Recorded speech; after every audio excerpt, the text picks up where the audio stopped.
firefighters so important? Well, Craig, what happens in Cambridge for over 20 years now, we've had 24 firefighters on duty. And that's worked very well in Cambridge to meet our minimum staffing requirements by some of the industry standards and by our Cambridge Master Fire Plan.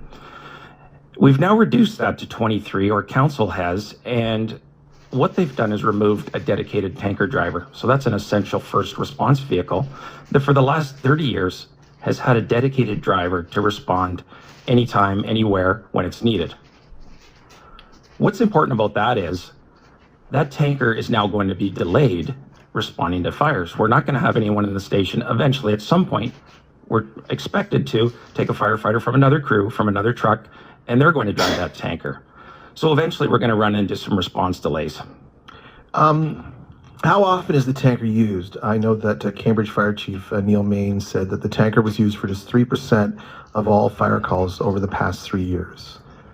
Yeah, that's correct. So last year, I believe it responded to 205 emergency calls.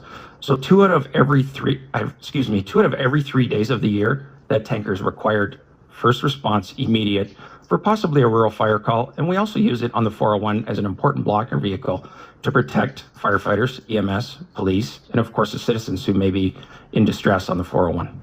So there will no longer be a firefighter assigned to one tanker truck. How does that affect the firefighter's ability to do their job? So one of the unfortunate trickle-down effects of removing that dedicated tanker driver is that we're going to have to bring someone from another crew to drive that tanker when it's needed. That means that crew of 4 will now be incomplete. That crew will now have 3 firefighters. So if they're dispatched to respond to a house fire, let's say in a residential area, a crew of 3 cannot immediately begin rescue operations at a fire. There just aren't enough resources. It's recommended for just about every standard and health and safety standard that we have. So it's going to affect them for sure, and it's going to affect the public in that case.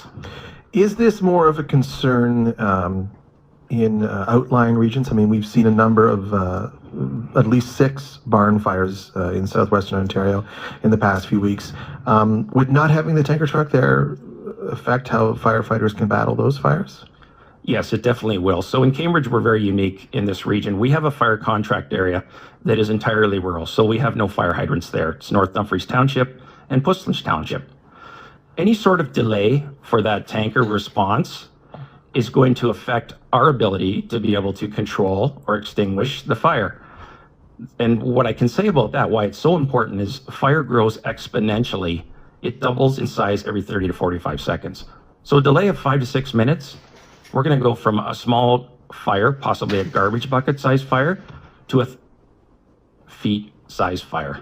Now, Cambridge Chief Neil Main said that he thinks that the cuts won't compromise public safety. What do you think of that assertion? Well, I think when you look at the facts, when you look at how busy our fire crews are now, Station 1 is where the tanker is located, and we're going to take firefighters from different crews to staff that tanker when it's needed. Well, those crews are out of the station a combined 2,700 times per year on emergency calls. That's emergency calls alone. They're also out of the station daily on non-emergency activities like home inspections, pre-fire planning, hydrant clearing, school visits. So it's only a matter of time before there's going to be no one at Station 1 to man that tanker, to staff that tanker. And we're going to have to bring another station in to send that tanker out. As of last week, the North Dumfries Chief Robert Shantz said that there have been 2 calls, tanker calls, and since the changes, and there's been no effect. Do you think it's just a matter of time? Is that how you feel about this? Well, we think that it's inevitable for sure. And what I can say is, and I can only describe it as ironic, when we were presenting to council on January 19th, there were several emergencies going on in the city, and all of our units were committed. So that tanker truck sat unstaffed for approximately 20 minutes at Station 1. So if it was needed to respond to our rural contract area, there would have been a significant delay. We would have had to free up another truck so they could come to Station 1 to respond with that tanker. So in the end, it's a gamble. And that night, they won the gamble. It wasn't needed, but I don't think we can consistently win that gamble. Now, the budget was voted to pass. There was a motion made to reopen the budget to talk about this now, and then it was voted down. Since the cuts were approved by city budgets and since the subsequent vote, what options now does the Firefighters Association have to get this changed?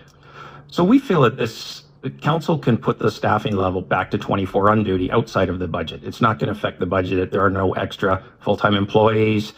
What we'd like to see is council move to put it back to 24, and then we can sit down and see if we can find some savings that don't affect public safety, that don't affect firefighter safety.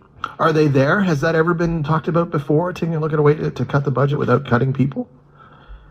Well, we asked to be a part of the process way back in June of 2015. The union did. Yes, the association, correct. Yeah, so the frontline firefighters in Cambridge said, listen, let's just, if this is something that's going to happen, we'd certainly like to have our input and offer our insight, because we understand the consequences firsthand of any cuts that are going to happen. So how hopeful are you in our final 10 seconds? How hopeful are you that this will get re-looked at? Yeah, I'm very hopeful that we can educate council and the public and open their eyes to the negative consequences of the cuts. Chris Davidson, thank you so much for talking about this morning. Thanks for having me on. That was Chris Davidson. He is the president of the Cambridge Professional Firefighters Association. We'd love to hear from you on this or anything you've heard on the show. You can email us your news, KW, at cbc.ca, or tweet at us at CBC KW 891, where